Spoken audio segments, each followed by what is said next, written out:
Hello friends, आप देख रहे हैं अपना चैनल विजन बेस प्रोज। इस वीडियो लेक्चर में हम लोग root mean square value of AC के लिए मैथमेटिकल एक्सप्रेशन डिराइव करने वाले हैं। तो देखिए, कोई भी मैथमेटिकल एक्सप्रेशन अगर निकालना है तो हमें सबसे पहले डेफिनेशन कंठस्थ होना चाहिए। तो देखिए, रूट मीन स्क्वायर वैल्यू क्या होता है एसी के लिए।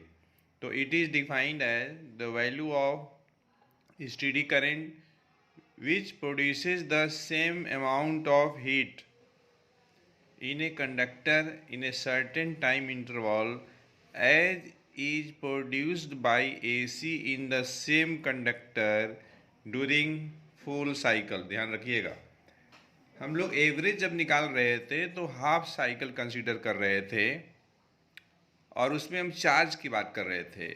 इसमें हम हीट की बात कर रहे हैं और फुल साइकिल की भी बात हो रही है। तो देखिए, I equals to I not sine omega t, ये आपका एट एनी इंस्टेंट करंट की वैल्यू है एसी के लिए, जो कि फ्लो कर रही है किसी कंडक्टर से जिसका रेजिस्टेंस आर है और ये टाइम डी टी लिया गया है, स्मॉल टाइम। हीट प्रोड्यूस निकाल लेते हैं in time d t according to Joule's law of heating. तो डी एच बराबर हो जाएगा I square R d t. पहले से आई की वैल्यू रखने वाले हैं I not sine omega t, इसमें स्क्वायर है तो I not square sine square omega t into R d t हो जाएगा। हमने फर्स्ट का यूज किया है तो मैं यहाँ पे लिख दिया हूँ यूजिंग फर्स्ट। अब ज़रा देखिए, I not square into capital R sine square omega t d t. अब चूंकि यहाँ पे जो हम लोगों ने हीट प्रोड्यूस निकाला है, ये निकाला है हम लोगों ने D H small time d T के लिए निकाला है। तो लेकिन हमें तो फुल साइकिल के लिए चाहिए, तो हम लोग क्या करेंगे, इंटीग्रेट करेंगे। तो integration d h equals to 0 to capital T I not square R sine square omega t d t. अब ज़रा देखिए, आई नॉट क्या है, पीक वैल्यू है करंट का, आर रेजिस्टेंस है, तो ये दोनों का दोनों कांस्टेंट क्वांटिटी है। इंटीग्रेशन साइन क्या बाहर निकाल लीजिए, 0 to capital T sine square omega t d t. Trigonometry लगा करके साइन स्क्वायर ओमेगा टी के जगह पे लिख सकते हैं 1 minus cos 2 omega T upon 2 लिख सकते हैं, क्योंकि हम जानते हैं साइन स्क्वायर थीटा बराबर 1 माइनस कॉस 2 थीटा अपॉन 2 होता है। तो यहाँ पे थीटा के जगह पे क्या है, ओमेगा टी है, तो साइन स्क्वायर ओमेगा टी के जगह पे हम लिखेंगे 1 minus cos 2 omega T upon 2। अब जरा देखिए, 2 कांस्टेंट है तो इंटीग्रेशन साइन के बाहर आ जाएगा, तो इंटीग्रेंड हमें क्या मिलेगा, 1 माइनस कॉस 2 ओमेगा टी मिलेगा। 1 का इंटीग्रेशन टी हो जाएगा, क्योंकि वेरिएबल ऑफ इंटीग्रेशन हमारे पास टी है, स्मॉल टी है। कॉस 2 ओमेगा टी का इंटीग्रेशन हो जाएगा साइन 2 ओमेगा टी। टी का कोफिशिएंट 2 ओमेगा है तो डिवाइड कर देंगे, इंटीग्रेशन है ना। अब हम लोग अपर लिमिट रखते हैं, कैपिटल टी यहाँ रखा यहाँ रखा। जब हम यहाँ रखेंगे तो ये हो जाएगा साइन 2 ओमेगा के जगह पे लिख सकते हैं 2 पाई अपॉन कैपिटल टी, और स्मॉल टी के जगह पे टी, कैपिटल टी कैंसिल हो जाएगा तो 2 इंटू 2 पाई 4 पाई हो जाएगा। तो हम जानते हैं साइन 4 पाई की वैल्यू 0 होती है।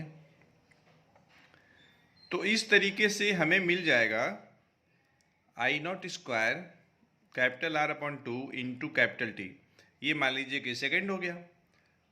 अब लोग आगे बढ़ते हैं, let I R M S be the R M S value of A C which flows through the conductor of resistance capital R for time capital T ले लिया गया, मतलब फुल साइकिल की बात हो रही है। तो इस तरीके से हमें हीट प्रोड्यूस जो कितनी आएगी, उस कंडक्टर में जो हीट प्रोड्यूस होगी उसकी वैल्यू कितनी होगी, H equals to I R M S square upon capital R T.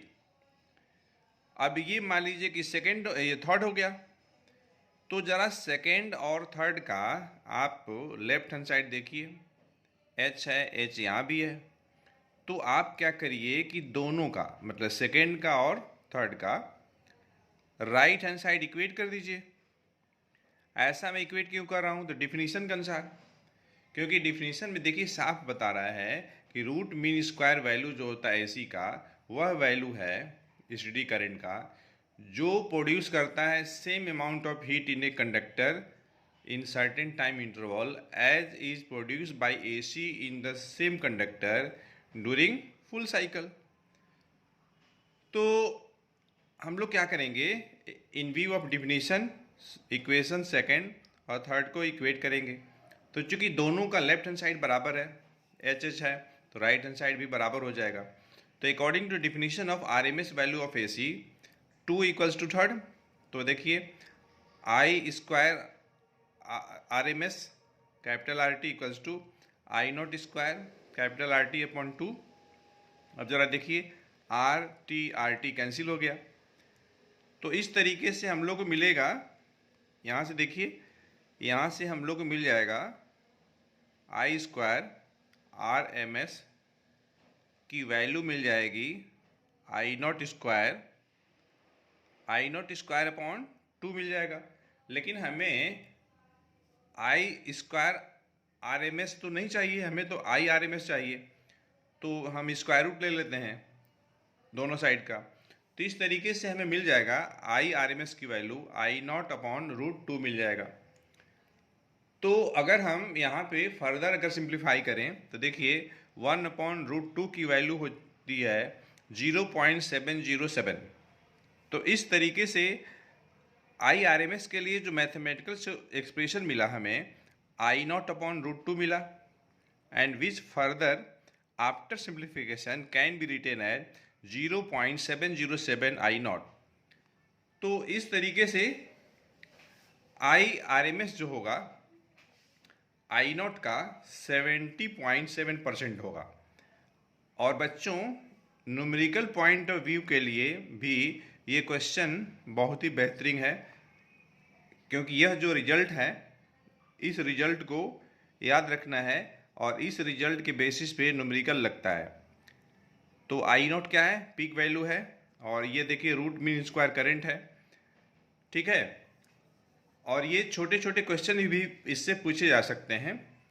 तो फ्रेंड्स इस वीडियो लेक्चर में इतना ही, हम लोग मिलते हैं नेक्स्ट वीडियो लेक्चर में एक अच्छे कंसेप्ट के साथ। Till then take care of yourselves. Thanks for watching.